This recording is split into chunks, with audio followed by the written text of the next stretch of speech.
कैसे हो? बढ़िया। आप बढ़िया तो हम भी बढ़िया। आज देखिए हम लोग प्रोजेक्ट बेस्ड लर्निंग के अंतर्गत प्रकरण विद्यालय का वार्षिक कार्यक्रम जो कि अध्याय 11 सीधा एवं प्रतिलोम अनुपात से संबंधित है, इस पर हम आज चर्चा करेंगे। तो सबसे पहले तो आपको ये पता होना चाहिए कि यहाँ पर एक वर्ड लिखा है अनुपात। क्या लिखा हुआ है? अनुपात होता क्या है? तो अनुपात क्या होता है तो सुनिएगा, जब दो राशियों की किनकी जब दो एक जैसी राशियों की आपस में तुलना की जाती है कि कौन किससे कितने गुना बड़ा है, कितने गुना छोटा है, तो वही उनका क्या कहलाता है? अनुपात कहलाता है। क्या कहलाता है? अनुपात कहलाता है। जैसे एक मान लेते हैं कि बच्चा इतना बड़ा और एक बिल्कुल आधा हो, तो फिर क्या बोला जाएगा कि उनका अनुपात 1:2 है, यानी कि जो बड़ा बच्चा है उसका अनुपात 2 है और जो छोटा बच्चा है उसका अनुपात कितना है? 1 हिस्सा है। तो अब देखिए अनुपात में भी क्या होता है, दो प्रकार के अनुपात होते हैं, एक है सीधा अनुपात और दूसरा कौन सा है? तो जैसे कि आप बताइएगा कि विद्यालय का वार्षिक कार्यक्रम है, इसमें आप लोगों ने क्या बनाया है? दिखाइए चार्ट में। विद्यालय का जो वार्षिक कार्यक्रम है उसमें क्या बनाया गया है? तो आप देखिएगा कि वार्षिक कार्यक्रम के अंतर्गत यहाँ पर एक स्कूल बनाया गया और उसमें क्या किया जा रहा है, यानी कि झंडारोहण कार्यक्रम किया जा रहा है। उस विद्यालय में क्या किया जा रहा है? एक वार्षिक कार्यक्रम किया गया है, यानी कि झंडारोहण। तो उस वार्षिक कार्यक्रम में क्या है, भी बटेंगी। साथ साथ में क्या होगा कि आपको वार्षिक कार्यक्रम स्कूल में करना है, तो उसके लिए क्या करना पड़ेगा? साफ सफाई भी करनी पड़ेगी नहीं। तो उसी से संबंधित आज हम लोग चीजों को जानेंगे। जैसे कि देखिएगा इसी के पास, जैसे कि देखिएगा कि यहाँ पर 3 विद्यालय दिए गए, ए, बी और सी। इसमें देखिए पहले विद्यालय में शिक्षकों की संख्या कितनी है? 4 और डिब्बे कितने हैं? 8। तो अब देखिएगा कि ये सीधा अनुपात कैसे है। तो देखिएगा शिक्षक कितने थे? 4। डिब्बों की संख्या कितनी थी? 8। अब यदि कह रहा है कि यदि शिक्षकों की संख्या 5 हो जाए तो बताइएगा डिब्बों की संख्या कितनी हो जाएगी? तो आप मान लेंगे कि डिब्बों की संख्या क्या होगी? अब देखिए सीधा अनुपात है तो सीधा कर देना कि 4:5 बराबर, और इधर लिखा है 8:x। अब आप क्या करिएगा, कैंची गुणा करवा दीजिएगा। 4 का गुणा x के साथ करोगे तो 4x, 8 का गुणा 5 के साथ करोगे 40, तो x बराबर आ गया 40/4 बराबर कितना आ गया? इसका मतलब ये है कि यहाँ पर जो शिक्षकों की संख्या होगी वो कितनी होगी? 10। समझ में आया कि नहीं?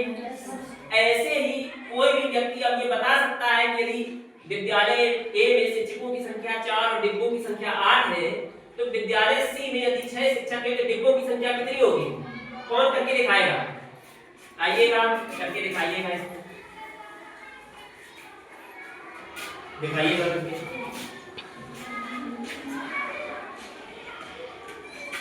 तो ये देखिए 4 शिक्षक थे, इनमें कितने डिब्बे बांटे गए हैं? अब यहाँ पर कितने शिक्षक हो गए हैं? तो मान लेते हैं कि कितने डिब्बे बांटे जाएंगे? x। तो अब देखते हैं कि इसका आंसर कितना है।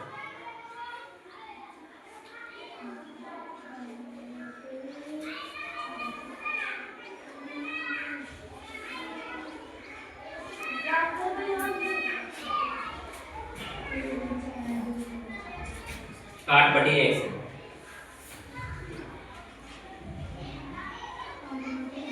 कैची बड़ा कराएंगे।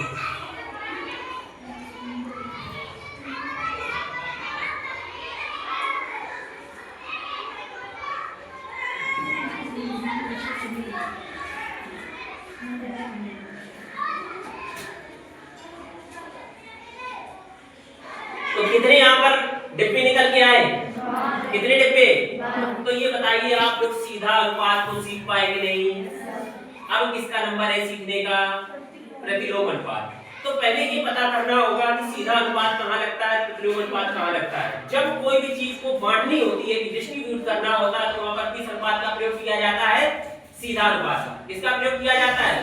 लेकिन जब कोई भी काम करना होता है, दिनों की संख्या पूछी जाए तो वहां पर क्या होता है, या मजदूरों की संख्या पूछी जाए तो वहां पर हमेशा प्रतिलोम अनुपात का प्रयोग किया जाता है। किसका प्रयोग किया जाता है? प्रतिलोम अनुपात का। देखिए हम करके दिखाते हैं, एक आप लोग दिखाइएगा। यहाँ पर देखिए क्या है, यहाँ पर देखिए क्या है।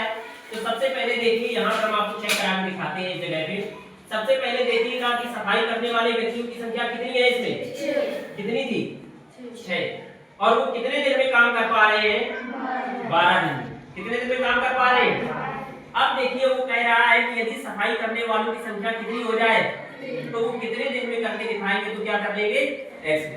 अब यहाँ पर प्रतिलोम लगाना है, यदि एक में सीधा अनुपात लेना है 6:3 करना है तो दूसरे में उल्टा, यानी x को ऊपर कर दीजिए और 12 को 3 एकम 3 3 दूनी कैंची बड़ा कराइए तो 12 दूनी 24 बराबर x। तो इसका मतलब ये है कि 3 व्यक्ति कितने दिन लगाएंगे काम करने में 24 दिन। कितने दिन।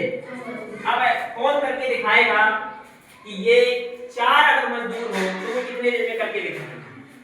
4 मजदूर कितने दिन में करके दिखाएंगे, ये कौन करके दिखाएगा। आइए हाँ करिए।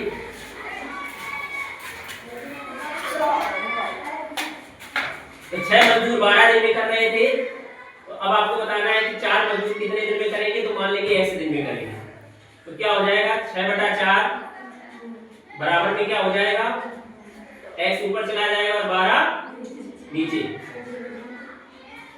कैंची गुणा कर लेंगे, कैंची गुणा कर लेंगे।